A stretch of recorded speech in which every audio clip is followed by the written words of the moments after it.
दोस्तों, आज का दिन मेरे लिए बहुत स्पेशल है। आज मुझे कनाडा आए हुए पूरा 1 साल मुकम्मल हुआ। इन 12 महीनों में जिंदगी में बहुत तब्दीलियां आई, लेकिन कुछ आदतें ऐसी हैं जो मैं आज तक नहीं बदल पाया। आए आपको भी दिखाता हूँ।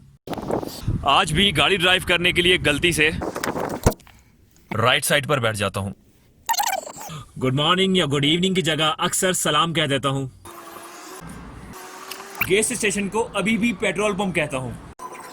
शॉपिंग करते वक्त प्राइस को पाकिस्तानी रुपीस में कन्वर्ट करके देखता हूँ। Hello, it's me. I was worried. दोस्तों के सामने कूल बनने के लिए गाड़ी में इंग्लिश सॉन्ग्स रखे हैं मैंने, लेकिन कानों को राहत नुसरत फतेह अली खान की आवाज सुनकर ही आता है। सोचता हूँ कि वो कितने मासूम थे, क्या से क्या हो गए देखते देखते।